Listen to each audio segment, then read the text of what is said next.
Hello guys. Welcome back to my YouTube channel. మనం ఈ వీడియోలో స్ప్రింగ్ బూట్ అండ్ రియాక్ట్ జేస్ యూజ్ చేసి ఒక ఫుల్ స్టాక్ ప్రాజెక్ట్ అయితే క్రియేట్ చేద్దాం. సో, దానికోసం నేను ఫస్ట్ డెస్క్‌టాప్‌లో నేను ఒక ఎంప్టీ ఫోల్డర్ అనేది క్రియేట్ చేస్తున్నా. So, new new folder and folder name నేను ఫోల్డర్ నేమ్ వచ్చేసి ఫుల్ స్టాక్ అని ఇస్తున్నా. సో, ఈ ఫోల్డర్‌లో మనము both back end and front end projects 2 దీంట్లోనే చేద్దాం.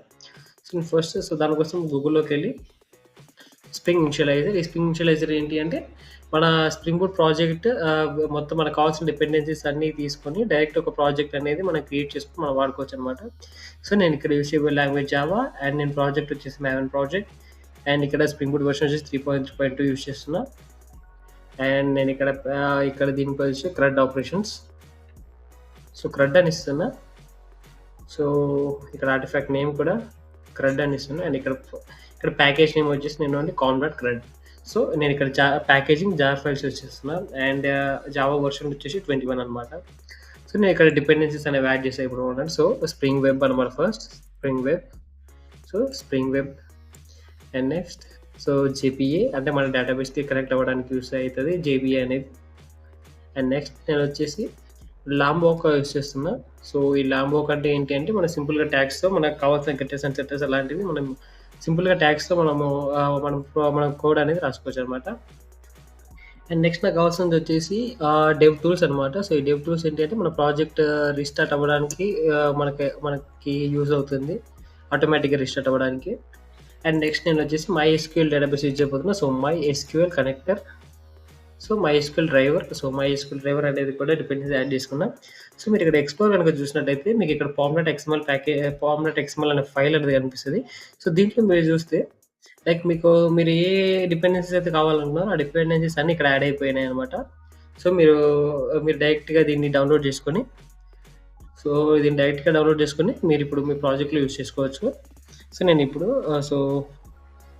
ఇక్కడికెళ్తే నా ఫైల్ మేనేజర్‌లోకి వెళ్తున్నా. D drive. నాకిక్కడ క్రడ్ జిప్ అనే ఫైల్ అనేది వచ్చేసిందనమాట. నేను దీన్ని ఎక్స్ట్రాక్ట్ చేస్తా. WinRAR extract files. నేను డెస్క్‌టాప్‌లో ఒక ఫోల్డర్ క్రియేట్ చేశా కాబట్టి నేను డెస్క్‌టాప్‌లోకెళ్ళి ఫుల్ స్టాక్ అనే ఫోల్డర్‌ని సెలెక్ట్ చేసుకుంటున్నా. మనకిక్కడ మనకి ఫుల్ స్టాక్‌లో మనకిక్కడ ప్రాజెక్ట్ అనేది వచ్చేసిందనమాట. సేమ్ అలాగే ఇదే లొకేషన్‌లో మనం ఒక రియాక్ట్ జేఎస్ యాప్ కూడా ఒక రియాక్ట్ జేఎస్ ప్రాజెక్ట్ కూడా క్రియేట్ చేసుకున్నాం. దానికోసం నేనిక్కడ డైరెక్టరీలోకెళ్ళి సీఎండీ అని టైప్ చేసి నాకు ఈ లొకేషన్ యొక్క కమాండ్ ప్రాంప్ట్ అనేది ఓపెన్ అయిపోతుంది. నేను ఇప్పుడు సింపుల్‌గా npx create react app CRUD front end అని ఇస్తున్నా. CRUD front end. CRUD front end అని చేస్తే మనకి ఇక్కడ ప్రాజెక్ట్ అనేది స్టార్ట్ అయిపోతుంది. ఇక్కడ మీరు చూసినట్లయితే మనకి రియాక్ట్ యాప్ అనేది క్రియేట్ అవుతుందన్నమాట.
సక్సెస్‌ఫుల్‌గా మనకి రియాక్ట్ యాప్ కూడా క్రియేట్ అయిపోయింది. నేను ఇప్పుడు ఏం చేస్తా అంటే CD space CRUD front end.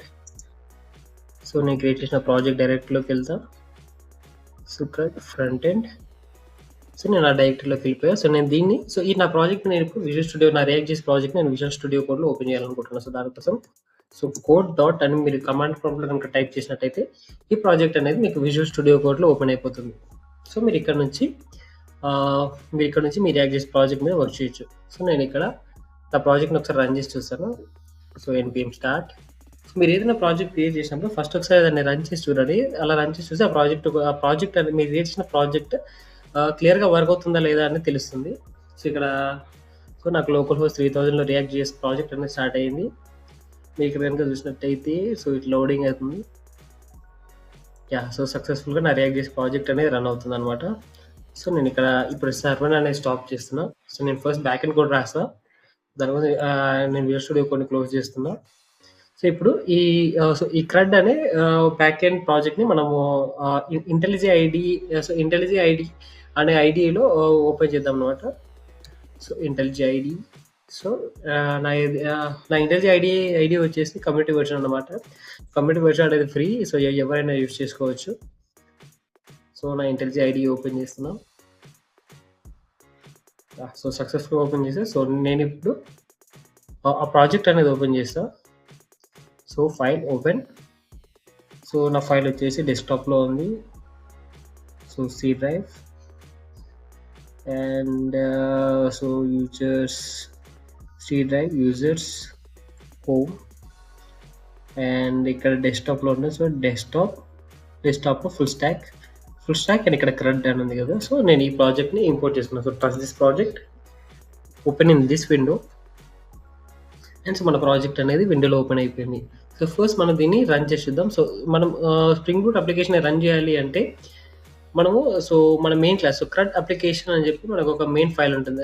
మనకి మెయిన్ జావా క్లాస్ ఉంటుందన్నమాట. ఈ ఫైల్‌ని గనుక రన్ చేసి మన ప్రాజెక్ట్ అనేది రన్ అవుతుంది.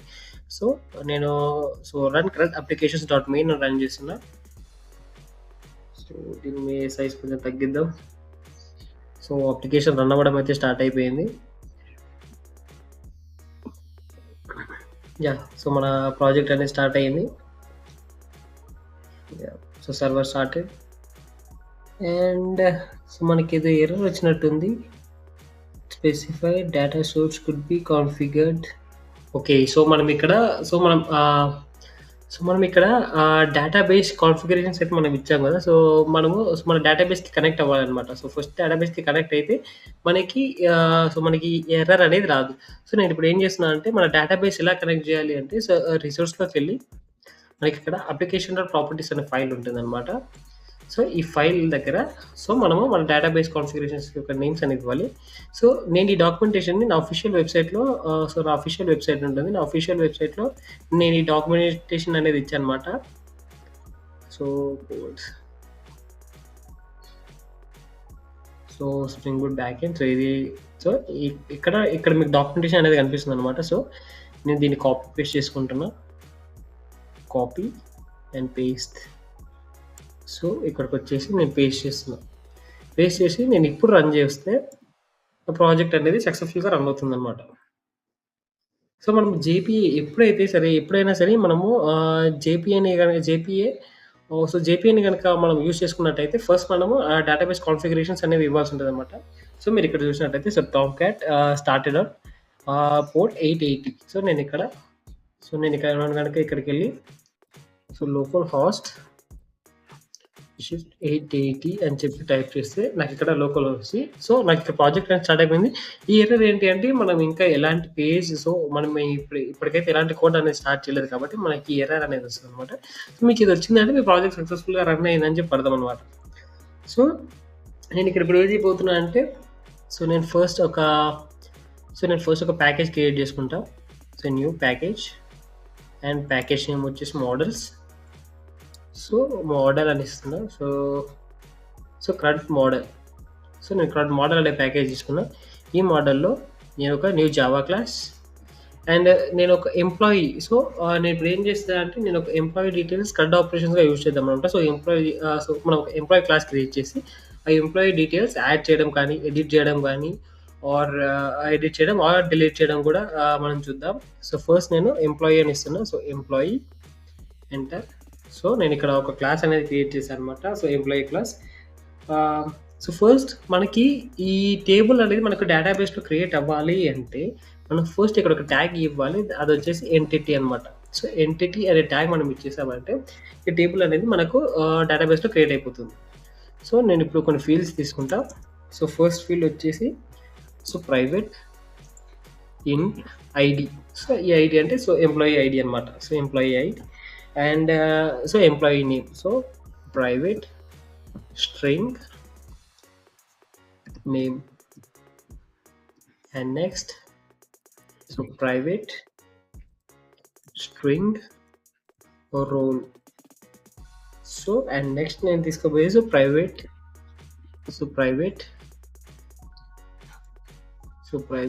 స్ట్రింగ్. సో ఓకే, సో నేను ఇప్పుడు శాలరీ తీసుకుంటా. సో దానికోసం నేను so private double salary.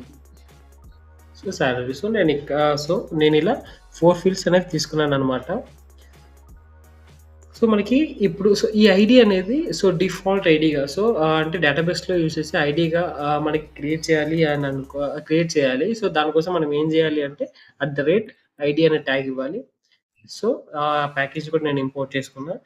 And next ఏంటంటే మనకు ఒక జనరేటెడ్ వాల్యూ సో ఆటోమేటిక్గా సో ఈ వాల్యూ అనేది మనకి ఆటోమేటిక్గా కావాలి కాబట్టి సో నేను ఒక జనరేట్ ట్యాగ్ తీసుకోబడుతున్నా. So generated value strategy is equal to generation type auto. So ఆటోమేటిక్గా ఈ ఐడి అనేది ఆటోమేటిక్గా క్రియేట్ అయిపోతుంది. సో నేను డిఫాల్ట్గా ఈ ఐడి అనేది ఇవ్వకూడదు. సో మన డేటాబేస్లోనే ఒక డిఫాల్ట్ ఐడిగా ఇది క్రియేట్ అయిపోతుంది లైక్ 1 2 3 అలా అనమాట. సో దానికోసం నేను ఇక్కడ ఆటో ఆడిస్తున్నా. ఓకే, సో అండ్ దెన్ మనం ఇక్కడ అండ్ గెటర్స్ అండ్ సెటర్స్ మనం 2 టైప్స్కి ఇక్కడ చేసుకోవచ్చు. సో ఫర్ ఎగ్జాంపుల్ మనకి ఇప్పుడు ఇక్కడ గెటర్స్ అండ్ సెటర్స్ కావాలి అంటే సో మనం రైట్ క్లిక్ చేసి అండ్ జనరేట్ అనే ఆప్షన్లోకి వెళ్తే సో వీ కెన్ సీ మీకు ఇక్కడ గెటర్స్ అండ్ సెటర్స్ అనే ఆప్షన్ ఉంది. సో గెటర్ అండ్ సెటర్స్ మీకు ఇక్కడ దేనికి గెటర్స్ అండ్ సెటర్స్ కావాలో అది తీసుకోవచ్చు. ఫస్ట్ ఏంటికి సో నాకు ఐడికి సో గెటర్స్ అండ్ సెటర్స్ వచ్చేసాయి అనమాట. సో సేమ్ అలాగే నేను మిగతా ఫీల్డ్స్ కూడా తీసుకుంటున్నా. So generate getters and setters for string name and next నేను ఇప్పుడు getters and setters generate getters and setters for role and then same alage generate getters and setters for double salary. So నాకు అన్నిటికీ getters and setters వచ్చాయి. So ఇలాగే కాకుండా మనం సింపుల్గా ల్యాంబాగ్ use చేసి కూడా getters and setters మనం జనరేట్ చేయొచ్చు. అది ఎలా అంటే సింపుల్గా @ అని టైప్ చేసి మనం ఇక్కడ మనకి ఇక్కడ గెటర్ అని కొడితే మనకి ల్యాంబాగ్ నుంచి ఒక ప్యాకేజ్ వస్తుంది. సో ఇది డిఫాల్ట్గా మనకి గెటర్స్ క్రియేట్ చేస్తుంది. సేమ్ అలాగే సెటర్స్కి కూడా సో సెట్టర్ అని టైప్ చేసి మనకి ల్యాంబాగ్ నుంచి సెట్టర్ కూడా సో మనం ఇలా సపరేట్గా మెథడ్స్ అనేది ఇవ్వాల్సిన అవసరం లేదనమాట. సో ఆటోమేటిక్గా గెటర్స్ అండ్ సెటర్స్ అనేవి క్రియేట్ అయిపోతుంది. సో నాకు ఇక్కడ అలాగే ఒక నో ఆర్ కన్స్ట్రక్టర్ కూడా కావాలి. సో నేను నో ఆర్ కన్స్ట్రక్టర్ కూడా తీసుకున్నా. ఓకే, సో మనకి ఇక్కడ మన మోడల్ క్లాస్ అనేది క్రియేట్ అయిపోయింది. సో మనం నెక్స్ట్ వీడియోలో మనం రెపో సో మన డేటాబేస్కి ఎలా డేటా పంపించాలో మనం నెక్స్ట్ వీడియోలో తెలుసుకుందాం. Thanks for watching my video guys.